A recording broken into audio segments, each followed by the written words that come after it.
안녕하세요. 이야기나라 담소입니다. 오늘의 이야기는 불씨를 꺼뜨린 며느리입니다. 옛날 어느 마을에 제상대대로 불씨를 꺼뜨리지 않고 지켜온 김씨 집안이 있었다. 어느 날 김씨 집안은 새 며느리를 얻게 되었는데 혼례를 마치고 시어머니는 며느리를 불러 집안의 중요한 일을 알려주었다.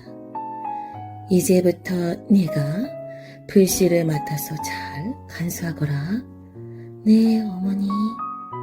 이 불씨는 지금까지 조상 대대로 내려온 귀한 불씨란다. 그러니 꺼뜨리지 않도록 조심해야 한다. 네, 어머니. 며느리는 밤새도록 불씨를 지켜보며 있었다. 불씨가 꺼지지 않도록 조금씩 장작되던 재를 덮어주며 불씨를 잘 돌봤다. 새벽이 동터올 때쯤 며느리는 잠시 눈을 붙이며 졸고 있었다. 그리고 아침이 밝았다. 불씨를 확인해 보는데 불씨가 꺼져 있는 것이었다. 어찌하지? 불씨가 꺼지지 않게 밤새도록 돌봤는데 꺼져버렸으니 큰일이구나 하며 며느리는 불씨가 꺼져 있는 화로를 살펴보았다. 그런데 이상한데? 화로 안에 물이 많이 뿌려져 있네. 누가 여기다 물을 뿌려놓았을까? 하며 며느리는 기가 막혔다. 그때 시어머니의 불호령이 떨어졌다. 조상 대대로 내려온 불씨를 꺼뜨리다니 그리 누누이 당부했건만 어찌 이리 소홀히 할 수가 있단 말이냐. 당장 네 친정으로 가거라. 어머니, 제가 잘못했습니다. 용서해 주세요. 며느리는 울면서 빌었다. 그때 시아버지가 시어머니에게 말했다. 잘못을 뉘우치고 있으니 용서해 주시오, 부인.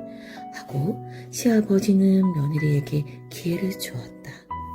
부인, 불씨를 꺼뜨린 죄는 크지만 사람이 불씨보다 귀하지 않소. 그러니 며느리는 다시는 불씨를 꺼뜨리지 않도록 최선을 다해 불씨를 지키거라 하고 용서를 받았다. 며느리는 시어머니와 이웃 사람들에게 부끄럽고 억울했다. 누가 화로에 물을 뿌렸는지 꼭 찾아내야겠어. 며느리는 다시 시어머니에게서 불씨를 받아서 화로에 넣어놓고 지키고 있었다. 그리고 잠도 안 자고 몰래 숨어서 지켜보았다. 그런데 너무 졸려서 잠시 졸았건만 하루에 나가보니 또 물이 뿌려져 있었다. 어찌할꼬 또 누가 물을 많이 뿌려놨네. 어쩌지? 시어머니는 이번에는 더 크게 화를 냈다. 2번이나 불씨를 꺼뜨려 놓다니 집안 망신 지키지 말고 지금 당장 친정으로 가거라. 이때 시아버지는 또 며느리 편을 들어주었다. 며느리가 불씨를 일부러 꺼뜨렸겠소. 한 번만 더 용서해 주시오, 부인. 그날 밤도 며느리는 밤을 새며 졸지 않고 장독대 뒤에서 하루를 지켜봤다. 새벽에 동트기 전 뭔가 아궁이 쪽으로 들어가는 것이었다. 조용히 지켜보니 어린 사내아이가 하루를 향해 오줌을 누고 있는 것이었다. 아니, 저놈 때문에 불씨가 계속 꺼졌던 것이구나 하고 빠르게 하루 쪽으로 가 사내아이를 붙잡았지만 놓치고 말았다. 그리고 사내아이를 쫓아갔다. 네, 이놈! 거기 서라! 그런데 사내아이를 정신없이 쫓아가다 보니 산속으로 달아나는데 점점 깊은 산속으로 들어가는 것이었다. 며느리는 힘겹게 사내아이를 따라잡았다. 이놈! 겨우 잡았네. 아이고, 숨차라. 그리고 숨을 겨우 돌리고 있는데 눈앞에 펼쳐져 있는 광경이 눈에 들어왔다.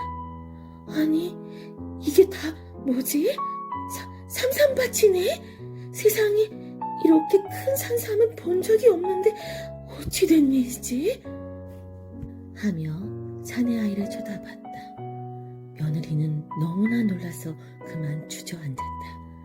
며느리는 사내 아이를 분명히 찾고 있었는데 사내 아이만한 사삼을 붙잡고 있었다니. 너무나 놀라서 있는데 며느리를 뒤따라왔던 가족들도 이 광경을 보며 놀랐다. 세상에, 우리 며느리 덕분에 우리는 부자가 되었네 라며 시어머니는 며느리에게 말했다.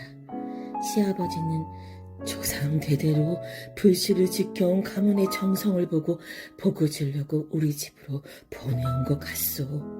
집안 사람들은 그 뒤로 며느리가 복덩이라며 덩실덩실 춤을 추며 기뻐했다.